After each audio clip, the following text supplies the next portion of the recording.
Hi everybody and welcome back to my modeling channel. So today we're gonna build a Dornier 27 from LR on the scale 1/72.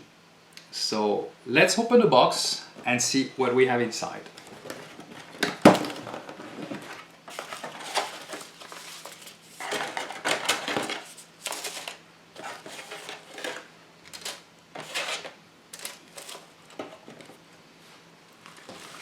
So lots of parts initially, but as if you saw my former kit review on the Dornier 27, you will see that this one is made by Special Hobby.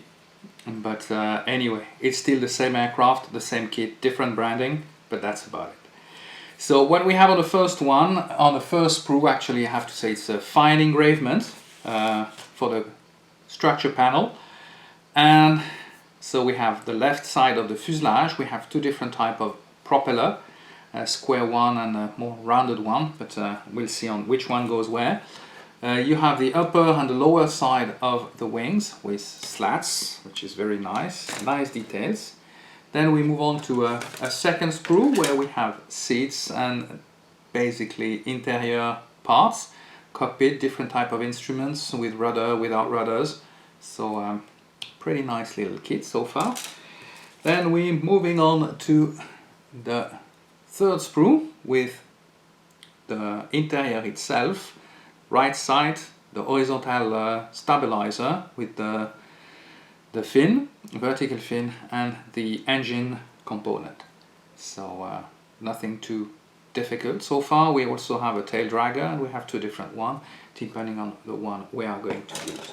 Then the last part is basically the wheels. So there is three sets of wheels with different type of struts. So according to what we will build, we will see a little bit later what we have to do. Now let's move on to the clear part.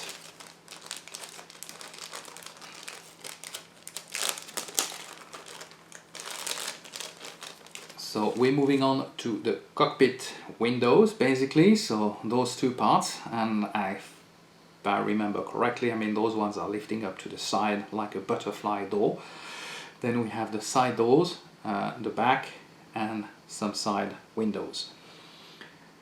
Very nice, very thin, so it's going to be easy to work with those ones. I'll have to be quite careful, I have to say. Now we can move on to the decal sheet, and the decal sheet basically is for the Luftwaffe, the Spanish Air Force, or a civilian, French civilian parachutism company, or a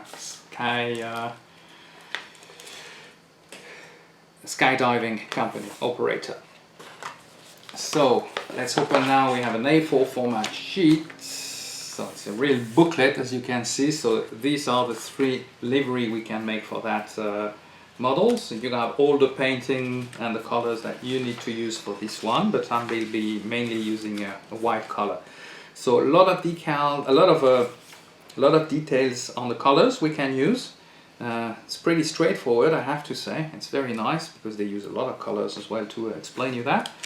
And then pretty straightforward for the build you are going to make. So I really like, I have to say, that explaining sheet. So colors for the Luftwaffe, skydiving, and that's the one I've been doing, as you can see the end result. And then the Spanish Air Force. So enough of talking now, and let's start building. So we're gonna start this build by preparing the cockpit. So initially we're gonna prepare all the parts one by one, and then we're gonna start working on the assembly of this cockpit. So you have the option on the kit of doing one seat for the pilot, or both seats, and one stick or two stick, and half of the instrument panel. So that's a choice you have to do. For my side, as it's a skydiving aircraft, I put only the pilot seat, and then I build a little extra more later on. So you have that option, and then this is what you will have to decide for. So initially, this is what we're going to prepare. We're gonna start building up our cockpit. So there will be the seat and all the little parts together. Then what we will do, I will paint the overhaul of the aircraft in a metallic paint, and then but that's the inside of the aircraft, of course, and then we'll be able to work from there and start the whole build.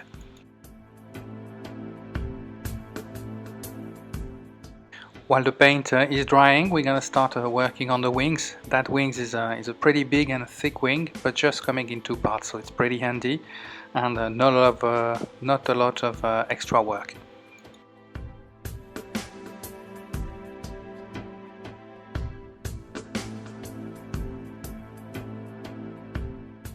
So back to our interior. So initially there will be some pocket and some other paint that other part that I will paint with a light gray color, and then I'm gonna use this wash panel lines, and that's gonna give a little bit more reality and like a used and dirty aircraft with some oil stand.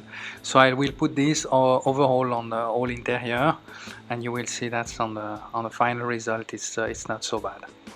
So after that, well, I'm gonna do all the side of the aircraft and then the other side. Then we're gonna start working on the instrument panel, and this time as I didn't have any decal, we will work on basically painting everything ourselves. So I will do all the quadrant with a matte black, then I will use an old electrical wire, trying to replicate all the needles that we have. I have to say that on 172 you can get a pretty decent result, and it looks quite realistic actually.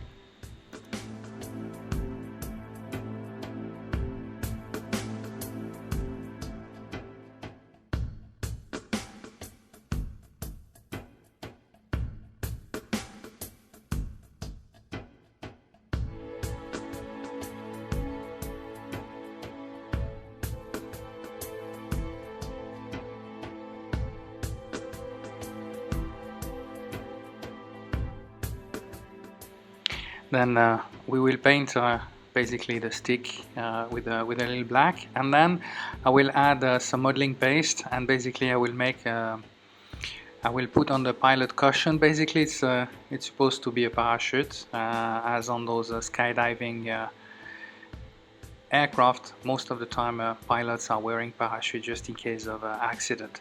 So I will use that and try to use this to replicate the parachute who could be on the pilot seat.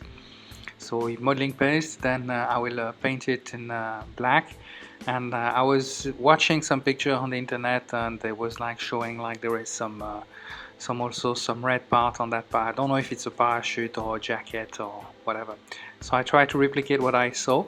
Then I will add the seat belt, and for the seat belt I'm using that lead wire, flat lead wire, who can replicate that pretty nice.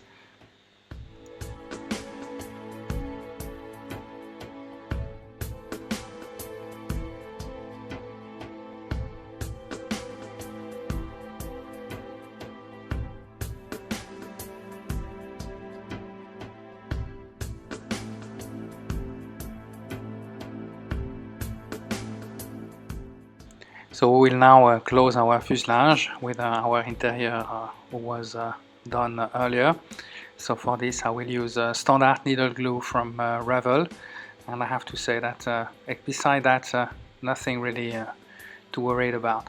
So I will use also some clamp on the front and the aft side, and that will allow me basically to be able to get a better bonding with the glue. So once I have that, then I will add some very thin glue, and this will go inside basically the tiny gaps. After this, we're gonna start filling the remaining gap with some Tamiya putty, and but nothing too difficult, as you can see. And when it's dry, we're gonna remove the excess putty with some sandpaper.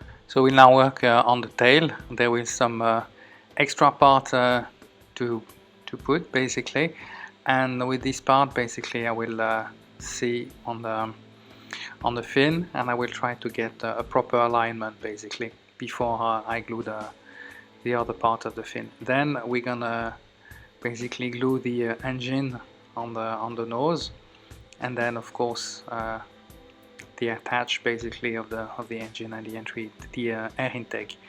Once that will be dried, we'll close again all the gaps with some putty.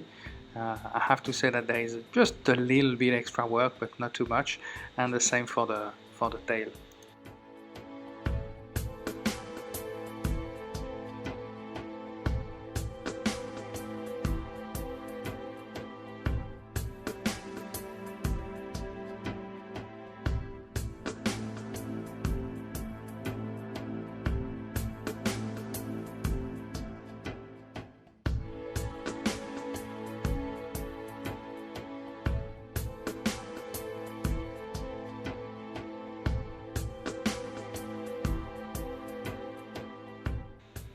So we'll now fix the elevator on the back, and then we're gonna fix also the fin, and we're gonna let it dry for a little bit, and that start to look more and more like our Dornier 27. Then it's time to put the wings on top of the fuselage as well, and I have to say that so far the pieces and the alignments are pretty nice on that kit.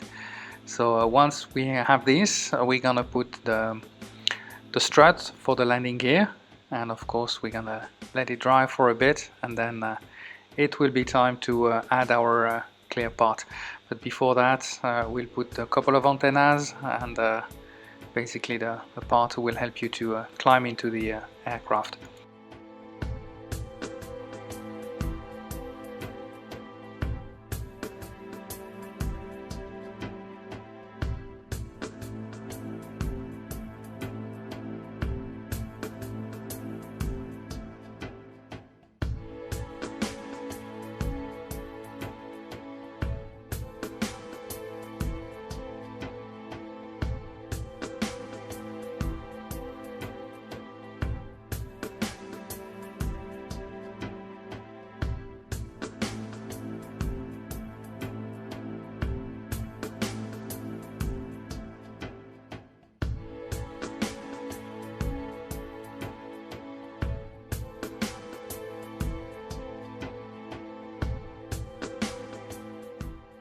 So before moving to the paint booth, we're gonna have to mask all the clear part, as we want to avoid having that on the glare shield or the windscreen and the side windows or the passenger windows. So for this I use the standard Tamiya adhesive tape, and of course I have a very sharp scalpel knife who will help me to cut through all those parts, and then it will be perfect. So it's now time to paint the aircraft, and for this I will use an overall Matterhorn white from Tamiya. It's the clear, basically the regular shiny white. Then we're gonna start working as well on the propeller, and then of course we'll have to paint the wheels for the aircraft, and then of course I'll have to say that I have to do a second layer of white, because when you have just one layer, sometimes one layer is not enough to give you a perfect covering. You still have area with some shades, so the best way is to get a first coat and then a second coat of white color.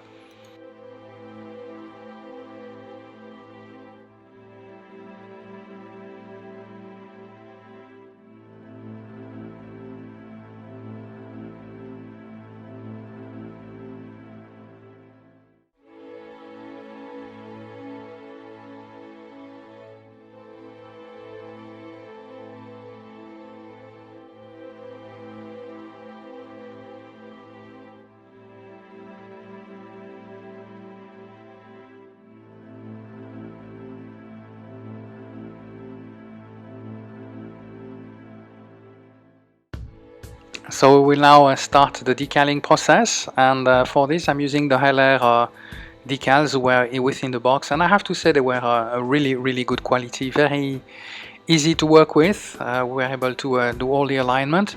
Sometimes there were some misshape, but nothing too difficult. And I have to say that that was working really well. Of course, the best way, if you want to have your decal setting correctly on the model, the best way is to have a solution, the decal solution. For my case, I'm using Microsoft Microsol decal, sorry. And I have to say that worked very well. That softened the decals, and on the irregular surface that will go perfectly and match the surface.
So while our decals are drying, now I'm gonna start working on the propeller cone, and for this I will use a regular blue according to the picture I could find on the internet.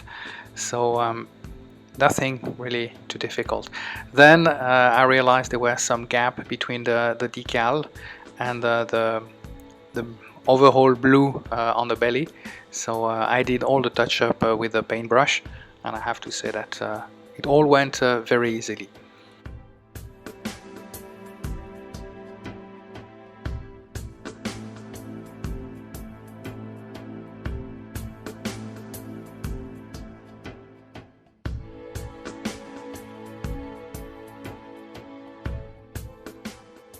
After painting the struts, we're gonna now move to the tail wheel, and then we'll do also the pitot tube, which is located on the wings.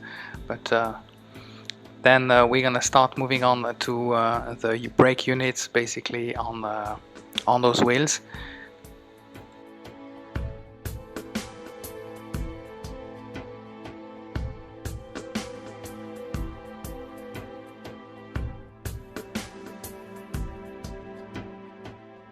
And we will now paint the engine exhaust. So there is two engine exhaust pipe which are located below the aircraft. So after that we will remove the last mask on our windscreen, and then we will be able to decal the last part, the right side of the aircraft.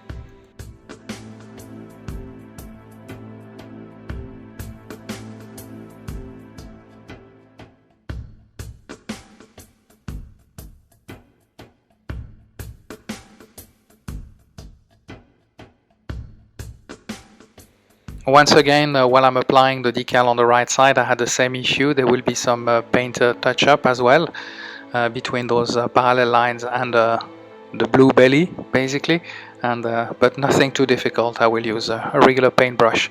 So after that, we'll have to cut there will be some extra decal, basically, and I'll have to do the touch-up and basically cut the excess with that scalpel knife.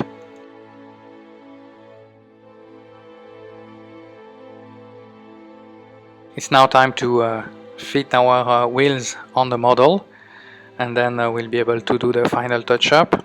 And I realized while I was about to put the propeller that the propeller had no guidelines, so I had to put some extra line, some extra part that I put inside and I glue it, and then after it was dry I was able to put it on the engine. So we'll now add the nav lights. So for this I will use of course for the left and the right the red and the green nav lights, and then we'll be able to finish our model.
So this is the final result of that Dornier 27 on a civilian version.